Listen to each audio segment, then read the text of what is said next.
All right, welcome to the Unfettering Podcast, where we talk about life, music, and different ways that we can try and become unfettered from the structures that keep us to our regular jobs.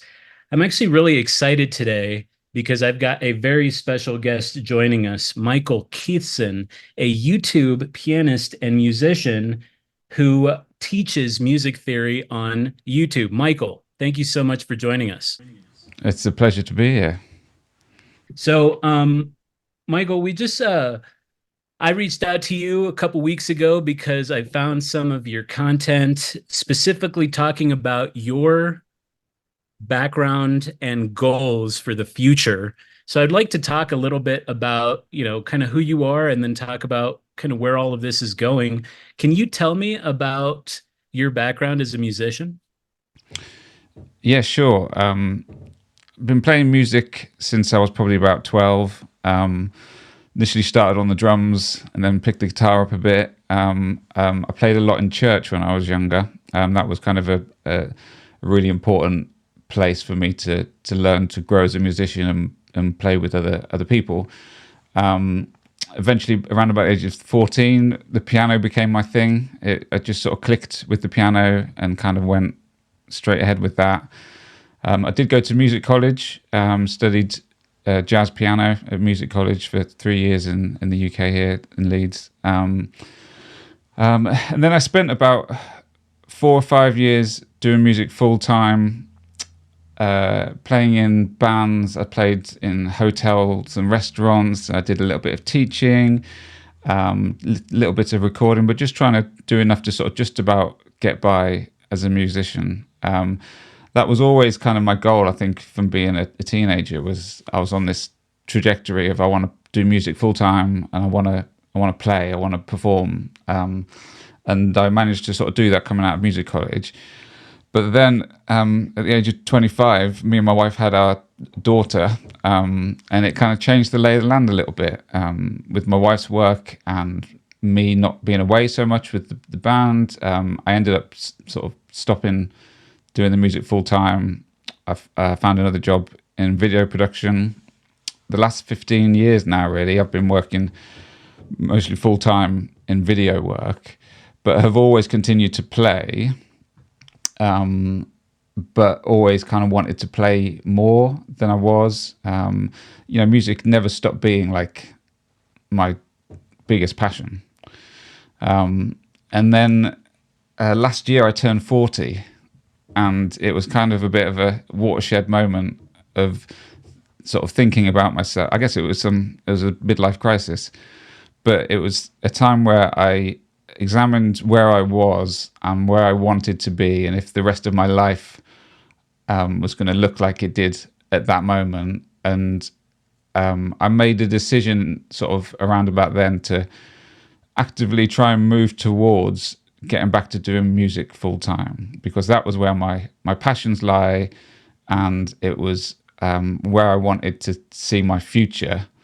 I was finding myself spending all my 9 to 5 during the week working on projects that weren't music related, and it was for people that I didn't really know or care about, and I was making videos about products that I didn't care about. And so I made the decision to start moving towards trying to do more music stuff. So just, by in a number of different ways. So one of them was I started teaching privately a bit more. So I put my name out to teach privately. I guess the big thing was I started putting content on YouTube as an educator. As I said, I was working in video production, and I was making videos for companies about things I didn't care about. And I thought, well, why don't I make videos about things that I do care about? And if I can invest in that and then hopefully reap the rewards of it later, where it can become, more of a significant part of my income. And that's kind of the journey I'm on at the moment, of getting back to doing music full time. Oh, okay. All right. So, um, we got the big picture. I want to kind of delve into some more kind of specifics, dial into some of that. But and I kind of want to go back a little bit earlier because I want to understand one, how you made the decision to go into music versus being a footballer, because it's my understanding that you had a dream of being a footballer. And so, whether or not that was realistic, I want to ask you how you went through the thought process of saying, okay, I'm gonna push that goal aside and I want to pursue music instead. Um, yeah, that's funny. Like, it was definitely a dream when I was probably from about the age of 8 or 9 until probably 13 or 14 is was football. That I was football mad, and I don't know how realistic it was. I was a decent player, and I played in some good teams. Um, but I think the problem was that it came quite naturally to me when I was young. So I stood out as a good footballer when I was 10 or 11, but never really put the work in because it just sort of came naturally. And so when other people had spent years of putting the work in and doing the practice, and I wasn't doing that, I was no longer the standout player. And I think the game changes a bit as well when you get a bit older.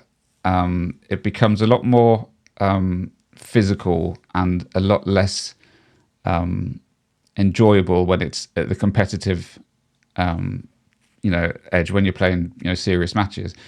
And I do remember one time around about the age of 13 or 14 being on the football pitch and thinking about music and thinking, you know, do I want to do music more now? Is this something that I need to focus on? And I don't, it might sound like I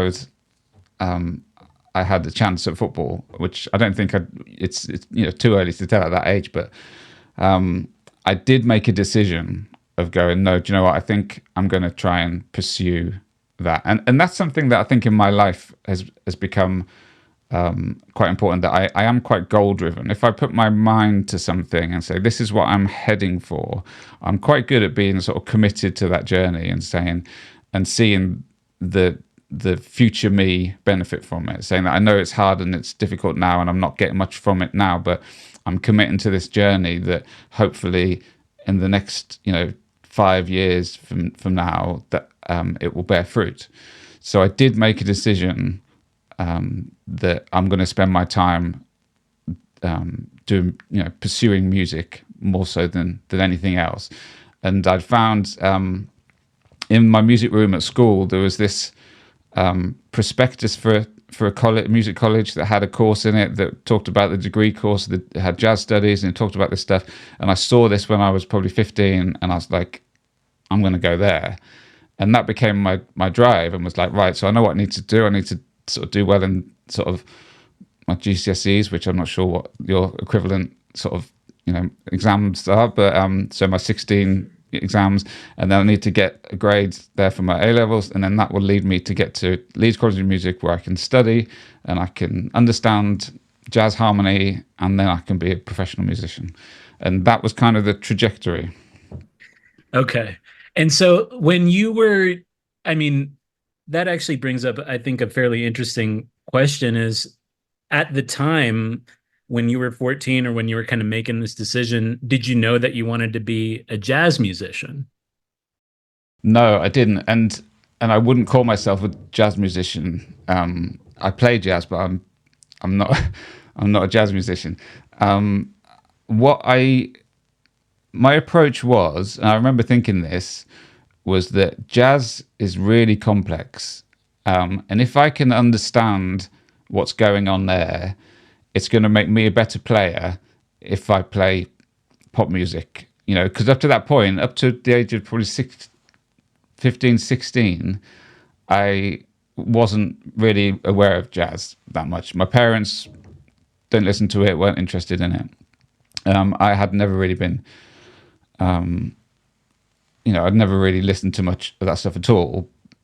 I was listening to sort of more mainstream pop stuff, but then also stuff that my dad used to listen to, like James Taylor, Joni Mitchell, Jackson Brown. That was, the stuff that I was living off when I was younger. And so for me, my goal was to understand jazz music so that when I played pop stuff, I just had so much more facility at the instrument to do what I wanted.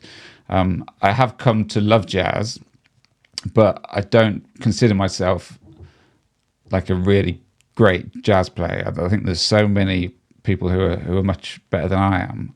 But I enjoy playing. I still play a lot, but I play it sort of locally rather than nationally or internationally, if that makes sense. Well, but what was really interesting was, you put out a video recently about other artists interpreting a song by, I think it was Paul David's.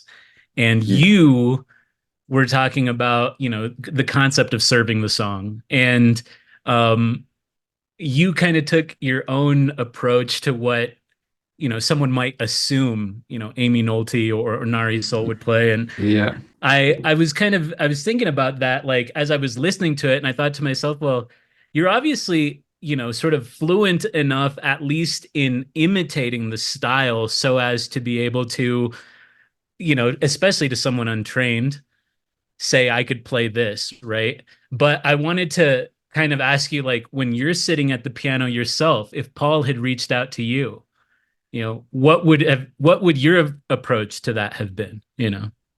Yeah, I did think about that afterwards. That maybe I should have done. Here's what I would have played, and maybe explain the choices that I made. And I think I kind of mentioned it in the video, in that it kind of becomes a subconscious thing of understand. You hear the track and you listen to how that's been put together, and you think, right, what's appropriate for this? What does it fit in?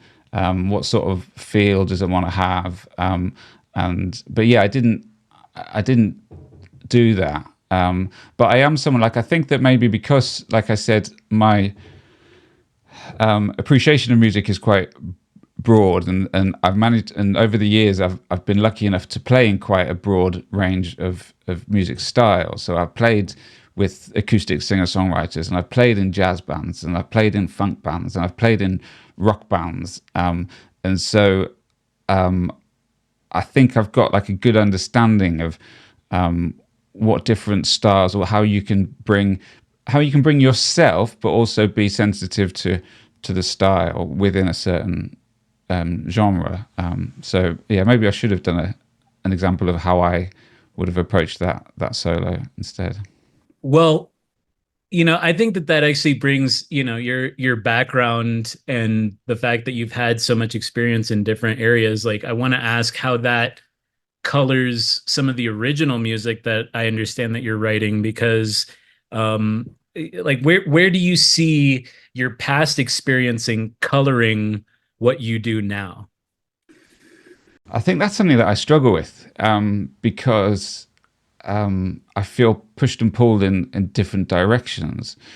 There are some artists and songs that are like super simple in their sort of form and their harmony and their production and stuff, that get to me, that touch me, that I resonate with, because I just think they're beautiful, but they're not complex at all. And then there's, like, I listen to, some Keith Jarrett, where his virtuosity on the instrument is like the most important thing. It's like, look how incredible, look what I can do with this instrument. And so sometimes when I sit down to write my own material, I think, oh, who am I as a musician? Where do I fit within all these things that I love? Because there's parts of me that listen to some things and think, oh, I want to do stuff like that, and then there's parts of me that listen to other things and think, oh no, I should do something like that. And I find it difficult to I don't know if I've ever found a niche where I think, oh, this is me. And I don't know whether that's like, I've made a rod for my own back because because I like so much different styles, and because I've played so many different styles, and I've got a facility on my instrument and an understanding of theory where I could go in lots of directions, that it kind of stunts me and says, oh, I don't know what to do. Whereas I wonder whether there's other artists who just pursue a more narrow field, and all that, you know, that they consume and all that they understand sort of music wise is held within a smaller confines, so that their progression forward is a lot clearer. But as a musician, I've found that to be a difficult place for me. As you know, what do I do if I sit down? If I say, right, I've got a couple of hours this afternoon to work on some music.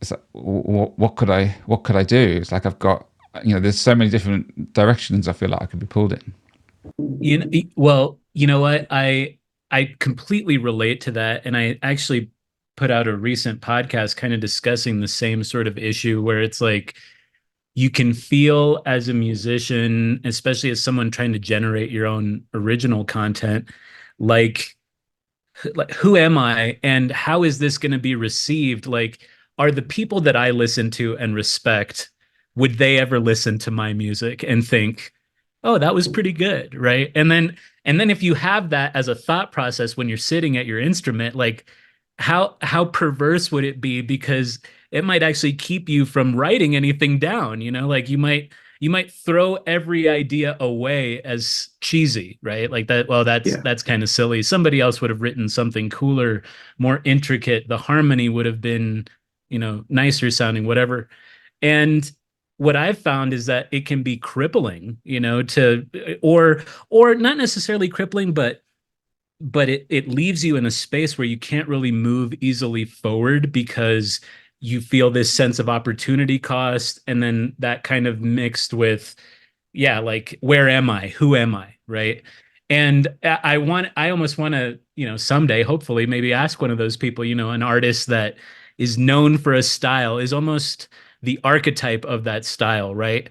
And to ask them, like, is this just coming from you? Are you imitating?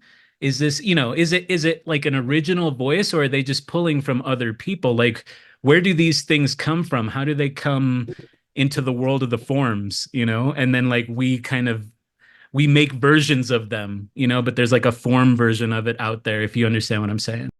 Yeah, completely. And I think like Randy Newman is a good example of that. I don't know how familiar you are with his work, but he's someone I look up to as a songwriter. And I think what's really interesting about his songs is that there's lots of elements of his songs that sound just like Randy Newman. They don't sound like anybody else. So the way he plays the piano, you can tell it's Randy Newman playing the piano. The way he puts his chord progressions together, he uses typical chord progressions throughout lots of his songs. There's certain bits of it is like, oh, that sounds like Randy Newman.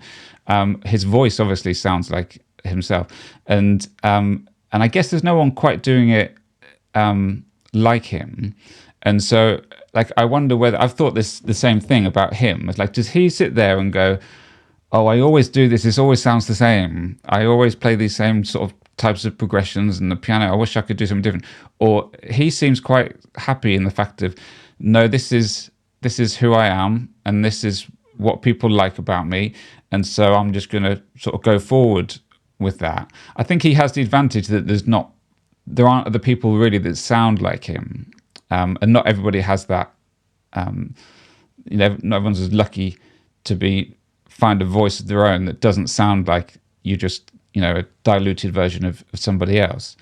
But I've often thought that about him, how he, whether he thinks that and is happy that, you know, just staying in his lane and going, yeah, this is what my sound is, and this is what I'm going to keep doing. But I think you said something earlier about like the perception of when you sit down and that you're thinking about the listener, and that's something that I kind of had to get over recently, because I'm someone who when I write my own music, I usually take a long time to write it. It's not something I can't sit down in an afternoon and finish a song. It takes me months often, you know, just sort of, you know, I come up with an idea in a short period of time, and then to actually, you know, build that out of that initial idea into a whole song, it takes me such a long time. And it would often stop me writing a song because I'd sit there and be like, oh, I'm not sure where what to do and how do I get this there. And so I gave myself this. I gave myself permission to write some short songs, and said that, right, I'm just going to try and write a song in the next 2 weeks, and it doesn't matter if it's, just a verse and a chorus, or if it doesn't matter if it's, and so the focus of it was to create. It wasn't about who's listening to it or what people perceive of it. The focus was, I want to create, and I need a creative. I think at the time I needed a creative outlet. I wasn't doing much. I was playing a lot, but it wasn't in environments that I felt like I could be creative, and so I needed this creative outlet. So the focus of my songwriting became, I need an exercise for me to build something, and in order for me not to come up against that wall of how long is it going to take me, and I don't want to do it because it feels like it's going to take too long. I said it's okay to write short songs. So I wrote like 6 songs, I think, that I wrote them all within this probably a period of each song took about 2 weeks to write, and then I recorded them just sort of fairly low quality, just here at studio and at home versions of them, and put them out there, and then moved on to the next one. And the purpose was to move on to the next one. It wasn't to, let's see what people think of it and what's it going to do, because I'd done that previously. I'd done that a few years ago, where I'd recorded an EP and I'd spent loads of time writing the songs and arranging them, and then we went to the studio. I spent a load of money getting them recorded really nicely, and then I got some CDs pressed and put on all this stuff, and then released them. And it's like you're waiting for this and the response, and within 2 weeks everyone had forgotten about them, and I hadn't, no one was sort of interested in it. It was like, is that it? Have I got to do that all over again? And at the time, the focus was about the outcome. I was like, okay, what's this song gonna enable for me when it gets out and people get to hear it? And it wasn't about the process of creating. And so more recently, I've tried to remind myself that I should endeavor to find enjoyment in the process of it. Otherwise, there's no point in doing it, because if you're thinking too much about the results of what you put out there, then I think you're sort of destined for unhappiness. Well, I 100% agree, but I want to ask you, you said that you had to recently get over it. So how did you, I mean, was the short song project your way of getting over that? It was a way of sort of pivoting the focus, like, I think, or at least addressing the focus that I had misaligned to when I release this song, what's going to happen and who's going to like it and how much plays am I going to get on Spotify and whatever. And that became the kind of focus of it, and it just ended in disappointment. And so by creating a little project of this short song series, was it focused every time I did it on, this isn't about what's going to happen at the end of it. This is about creativity. This is about, let's build something new from scratch and be happy that this didn't used to exist and now this exists in the world. And that is enough of a result and reward than anything else. And then you move on to the next one. So I think what was important at the time was that I then stopped and moved on to the next one, and just kept that that creativity moving forward. Because I think that especially when you're releasing stuff, it tends to be, or what I did previously was that you work on things for a long time, and then once it's ready, it's like everything stops. You've done it now, and now you're just waiting to hear what's it going to do, what's the results of it.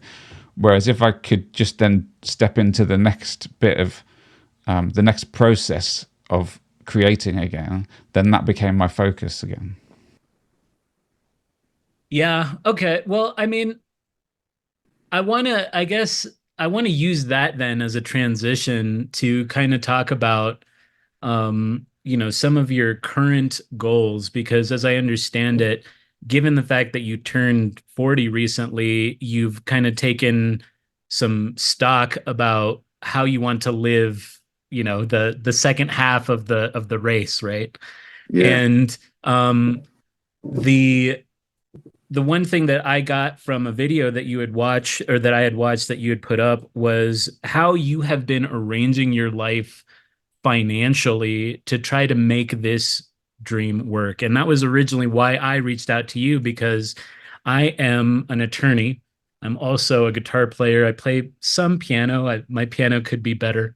I definitely call myself a guitar player before a pianist. And one thing that I have always wanted to be was a musician, but my parents, I think, and probably a lot of parents give people the advice that, look, you should have a regular job, something that's stable, and maybe someday, you can be a musician. And it seems to be that the concept is that there's only one way to make money as a musician, right? You have to be extremely famous and you've got to be touring and blah, blah, blah. Otherwise, you're the guy that's playing some bar, making, $20 a night, and, you're lucky if you're not homeless. And there's a bunch of people that are in between those two extremes. And I think that you're probably more a picture of someone that's, making it work as a full-time musician. And you're obviously not, like just scraping by. So can you talk a little bit about kind of the different things that you do, that we don't have to discuss the numbers themselves, but what is it that you do with the music to generate revenue for yourself? Um, yeah, sure. I think that's certainly something that my thought process towards this is something that's developed over the last year, or the fact that I was in a job that I wasn't feeling fulfilled with, and knowing that I wanted to be doing something based around music, made me realize that actually, if I was just doing anything but getting to spend my time thinking about music, I think I'd feel happier about my day. It doesn't have to be playing on stage in front of thousands of people. It doesn't have to be selling, or getting, billions of listens or views, whatever. But if I can somehow manage to find a way where I can earn some sort of a living that is centered around music, then I think I could be happy with that. And I think part of that, and I mentioned this in that video, is that it was about this idea of expectations, and understanding that, like for me, if you'd have asked me when I was 20,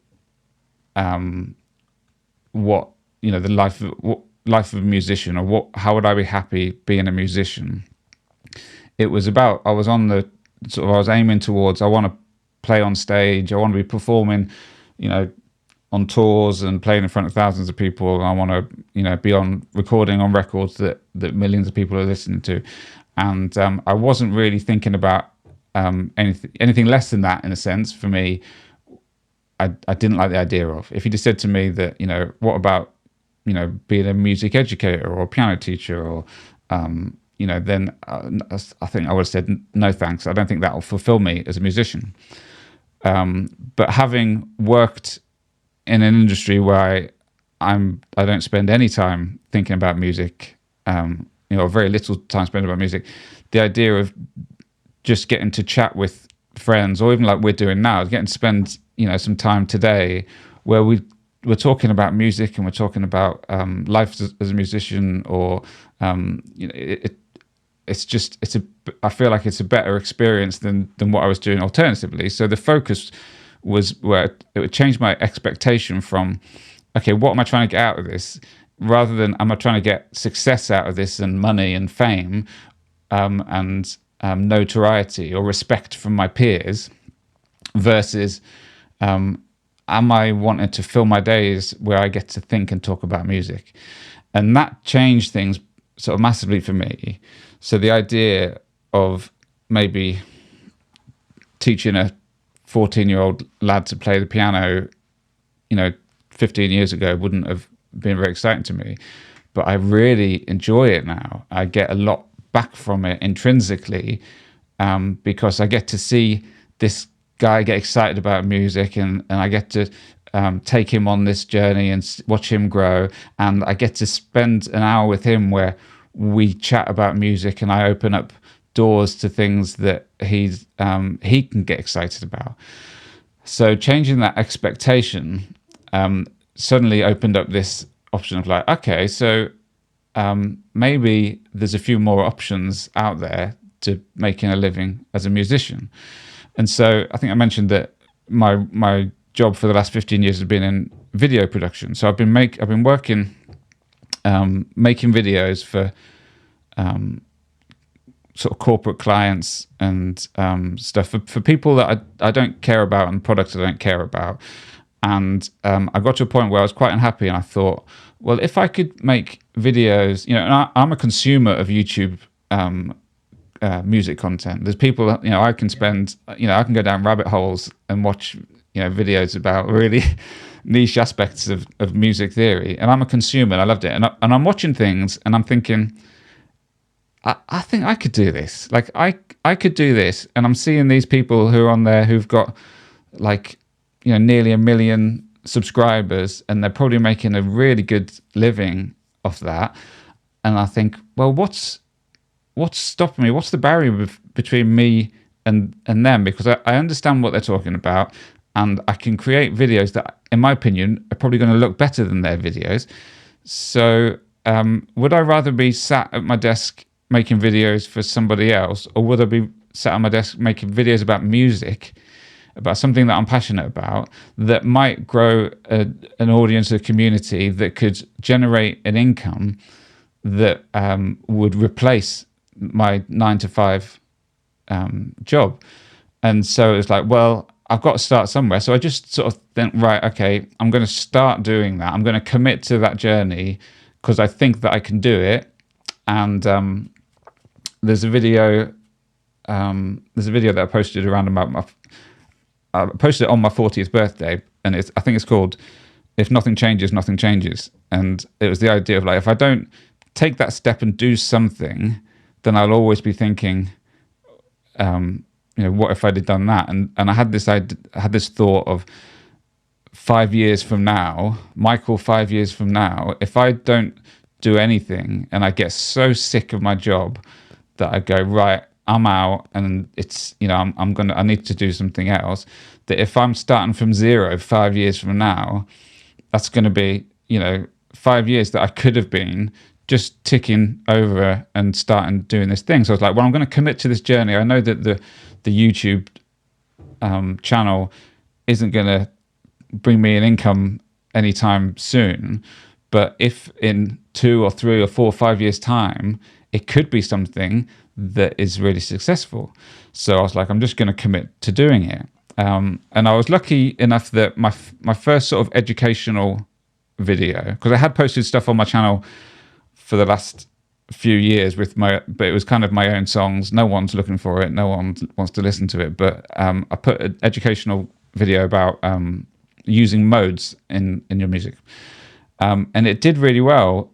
And I was like, oh, okay, there's people who like this and like the way it's presented and like the way I do it. I was like, so this has got legs. So I just like, right, I'm committing to this journey, and I'm just going to keep posting. And it's just sort of gradually grown and grown and grown. And it's at a place now where I'm not only seeing an income directly from YouTube AdSense, but I'm getting, I'm teaching people online. So people are reaching out to me and saying, can you teach, some music theory, or can you teach me some piano? And I'm having online lessons with that. And then I've also got like this buy me a coffee thing, which is just like an opportunity where people can, if they value what I've put out there and they want to just donate some money to help support me, people can do that. And so I've got like 3 different strands of income that have all come from the fact that the YouTube channel has grown. And what that's also done is create freedom within my week to do other things as well. So I've been able to take on more private students locally. I've been able to do some more recordings and stuff. Like, so I'm on Fiverr.com, and I get people reach out to me And like just yesterday, I was recording some sort of Hammond organ on a track that some guy in the States had asked me to play on. And so that's another bit of money. And so having now just the flexibility, because I'm not at work full time, it opens more doors to that. And I'm still, and there's still avenues that I want to try and push as well. Like a lot of the stuff that I'm putting out there and generating stuff from at the moment comes from a place of education or teaching. But I love to play. I still love to play, and I want to play and perform. And at the moment, I play a lot locally around where I live. But I don't know that I'm necessarily putting myself out there as a performer, and so I'm looking to try and increase the amount of content I'm putting on my Instagram page, where you can see me playing, just to try and grow a bit of an audience around me as a performer that might then lead to other opportunities. And I think just having that visibility and being able to grow the audience, there's so many opportunities that have come. Like yourself reaching out to me, but I've had other people similarly who've reached out about different things, and being able to, the YouTube channel has been the biggest component of opportunity, I think, for me in recent months, because as it's grown, people are reaching out about things that I wouldn't have thought to, and just having that visibility is it's really important to the growth of that. So, I mean, just to recap, then it sounds like basically, like so many of us, you decided that you were tired with the direction that your life was heading. And so you basically just decided to take one step in a different direction, which was, given the fact that other people are doing something that I can already do, why not I just try doing that, right? And you started putting some YouTube videos online. And then what it sounds like is that by having dedicated yourself to that one thing, that is almost becoming like a tree with branches, where now you've got these sort of different opportunities that are arising as a function of the first decision that you made, which was to start the YouTube channel. So it almost sounds like what you're saying is that, like, maybe a path to figuring this question out is, one, figuring out what it is that you want to do with your life. And then two, making one step, whether that step be small and without any guarantee of success, right? No one said, hey, Michael, if you decide to quit your video production job, YouTube is going to work for you, right? Like, no one told you that on the front end. You had to take a leap of faith to some degree, that this could be a path. And then now you're kind of seeing fruit come from that. And what it sounds like is you've just kind of had your head down working on the YouTube thing, and then a lot of benefit has come from that. Is that right? Yeah, definitely. And it was like you said there, use the word dedication, and I think the word that I like to use is commitment, because I think that was something that it's differentiating the difference between motivation and commitment for me. It was like, oh, I want to start a YouTube channel, and I was excited to do it, but then understanding that the motivation to do that isn't always going to be there, and that I had to commit myself to saying, look, I'm in this for the long term, even when it's tough to get these videos recorded, or you're not sure what to talk about, or one video doesn't get a good response or whatever. That it's about a commitment to that story. And then another point that you made there, which I think that it's worth bringing up, and obviously having worked in video production, the thought of creating YouTube content for me, I've got a head start on some people, because I've got an understanding about video. I know how to edit video. I've got some equipment already. There wasn't a barrier to entry for me to get started on that, and I think that helped me. The first, often I've heard people say about YouTube channels and building YouTube channels is, you've got to put your first 100 videos out there, and they're all going to be terrible. And by your 100th video, you're starting to learn how to do this, and you're starting to learn how to video things and talk properly to to the camera and stuff. And I think that I had a head start on that. And I've heard somebody else talk about YouTube in the way of leaning into your unfair advantages, and that I think I've tried to do and done, in that, you know, I do have some experience and knowledge about video and how to make a decent video and an engaging video, and I know about music theory. You know, I've got two things. I'm not just getting on there and, you know, as a beginner trying to learn myself and show you. I've got some value in both of those areas that I can that already gives me a leg up on someone who would be starting tomorrow. So I think that's you know, a factor to think about, because I don't want to necessarily say, you know, everyone should start a YouTube channel, because I don't think it's not suited for everybody, and there is a way to do it, and people are better suited. And obviously, if you don't have any experience in video, it's not just as simple as buying an expensive camera and pressing record. There's a lot of other factors that go into it, and just being able to edit, like, it doesn't take me too long to edit stuff, because I've been editing videos every day for the last, you know, 15 years. So that area thing, whereas, like, I think if you start doing it, you know, having never done it before, that could be really frustrating. And so I don't think everyone's built for that, but I think that we do probably all have somewhere an unfair advantage. There's some area of our lives, you know, we're not all followed exactly the same path and come there with the same experiences, and that you can offer something that other people don't offer.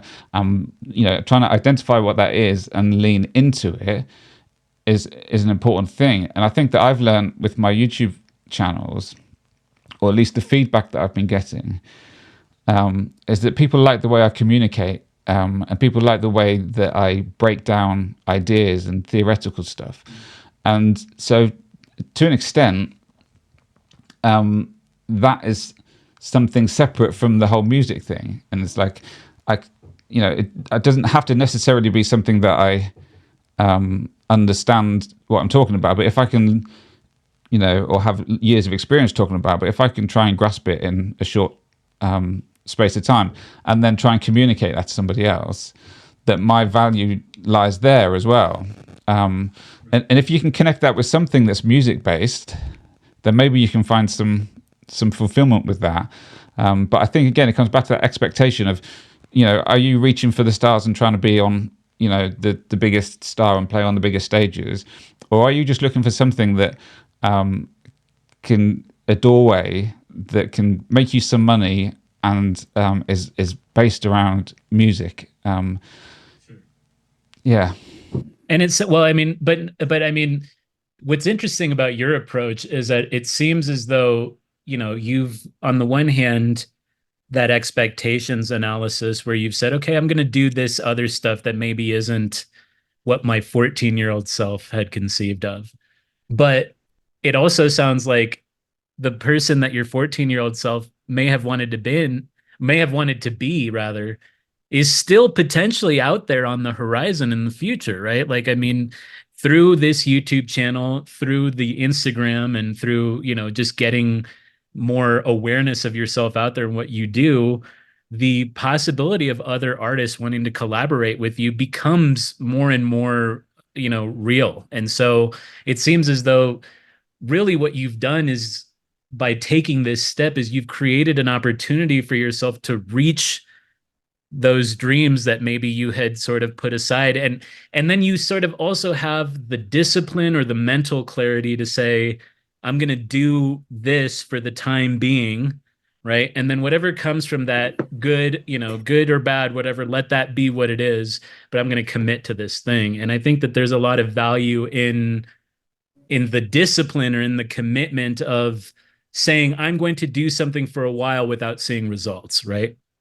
Yeah, that's definitely an important factor of something like YouTube. Similarly, I've got friends who write music for sync. So they record stuff, you know, at home, and they put it into sync libraries and hope that it, you know, gets on TV and stuff like that. And similarly with them, it sounds very similar to YouTube in that they have to spend time outputting work and building a catalog and trying to get some traction to then eventually, a few years down the line, they've started seeing the rewards of that. But it's that investment upfront of time and energy and a commitment to that journey to hopefully see the results of that. But yeah, I think the other thing is, because you talked about there about, maybe my 14-year-old self's dreams still might come true, and I do feel like that's a possibility that my focus at the moment is building an audience on YouTube. And then once I think I've got an audience to a certain size, my focus isn't going to be about YouTube. My focus would be about harnessing that audience. It's not about being a YouTuber. It's about being myself and trying to harness what I can give to this audience, and whether it's monetary, whether I can monetize the audience in different ways, or something else. And then not knowing what might come of that. And I believe that there could be opportunities for me to do things like performance-wise or writing-wise that I'd only hoped of, maybe 5 years ago. But I think alongside this comes a certain level of self-awareness. Like, I think it's understanding what your skills are, and how they can connect with other people.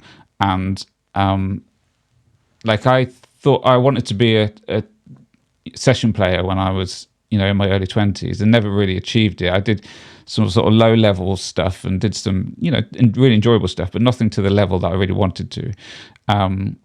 But I believe that I have the skills, that I think I'm good enough to do it. I've got lots of friends, and I've played with lots of people who have been session players at the highest level. And I believe that I've got the chops to do it. And I think that you need you can't be hoping, dreaming to do those sorts of things if you don't actually have those skills to do it. And I'd like to think that I've got some self-awareness enough to be aware that I could cope in that environment. I'm not right at I'm not in the top 1%, but I'm good enough to do that. And I think that you don't want to be kidding yourself about whether or not you're good enough to do it. So yeah, I think there's a level of self-awareness of knowing what to do.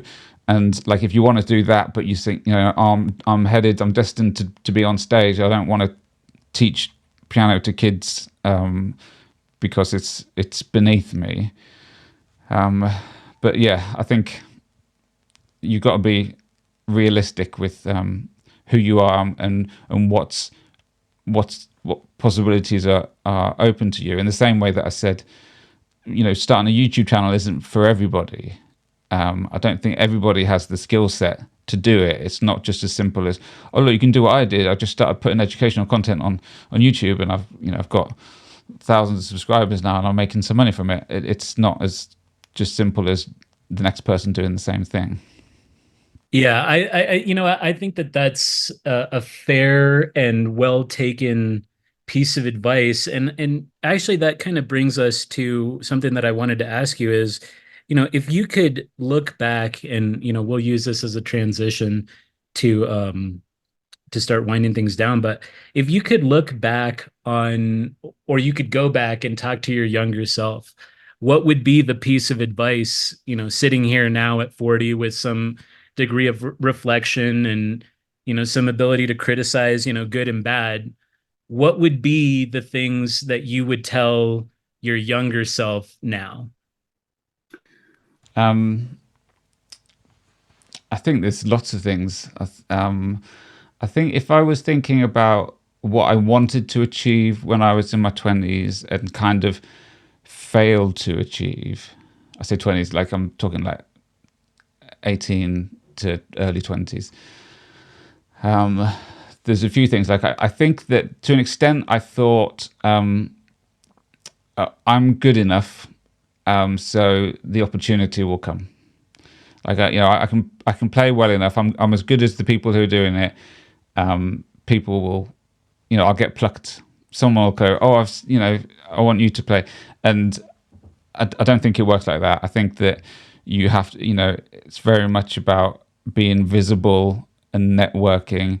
I think that I probably would have, I'd say, if you want to do this, move to London, because the opportunity, like I didn't, I've not lived in London before, so I'd studied up in the north of England in Leeds and stayed there for about 10 years after I graduated. Now I'm sort of in the Midlands in the UK.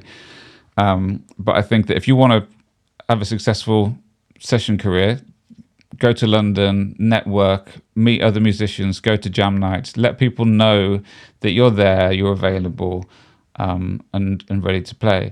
But I think that's retrospectively looking at if I was trying to achieve what I wanted to achieve then. But I think that I would talk about the focus of the process and the enjoyment of doing rather than the results of it. I think that probably comes with age, that, life is for living, and it's in the moments of doing things that you should be finding joy and fulfillment, and not to think about what is this going to lead to, what is this going to get me, what can I get out of it. It's like have some fun, let your hair down, say yes to things, do things that I was a bit. I'm not much of. I'm a bit of an introvert, I think, in general, and so I would hold back on things just because it's in my nature to kind of, keep myself safe. And I think that I would say, just say yes to things, go get out your comfort zone more, do things that scare you a bit more. So yeah, there's a few things there that you do a little differently. Yeah. All right. Well, so where can people find you if they want to follow you? Yeah, well, the big thing is a YouTube channel. So Michael Keithson. So it's for the last sort of 9 months or so, I've been posting educational content on there, sort of music theory, educational content, with a little bit of, I've done a video that's talked a bit about my journey, and I'm going to sort of feedback a bit about how that's grown over the next year, and keep people up to date with what's going on there. And so it's probably not all going to be going ahead just music theory stuff, a bit more sort of conversational community there. I'm trying to build a community of people who have got an interest in the same things, and that we can have conversations about that. So that's my YouTube, and I'm on Instagram as well, Michael Keithson. Like I said before, I'm intending to try and put more content on there in the coming months of me sort of playing. At the moment, I haven't really spent any time trying to build my Instagram following there, but I'm going to try and do that over the next few months as a sort of concerted effort to people can hear me play and some of the stuff I'm creating or involved with. So yeah, Instagram and YouTube are probably the places to find me. Perfect. Well, thank you. I just want to thank you so much for coming on to the Unfettering. It's important to hear this story, because I think that there are a lot of people that are where you are, right? They want to be where you are insofar as they are musicians or they are aspiring musicians, and yet they have like a regular job that kind of keeps them from really being the person that they always wanted to be. And so the point of this podcast is to try to explore how it is that we can become those free people. So I want to thank you for the time that you've made to come on and share some of your story with us. Guys, follow Michael on his social media, and come back to the Unfettering so that you guys can continue to hear more stories on our interview series, where we're going to continue to be talking to musicians who are making it as full-time musicians. All right, guys, see you in the next one.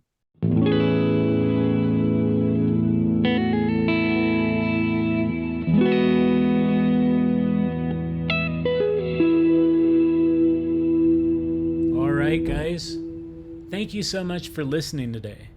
If you like what you heard, please give me a follow on Twitter by looking me up at The Unfettering. Also, take a look at my website, theunfettering.com, and keep an eye out for upcoming episodes with more interviews. We will see you guys in the next one.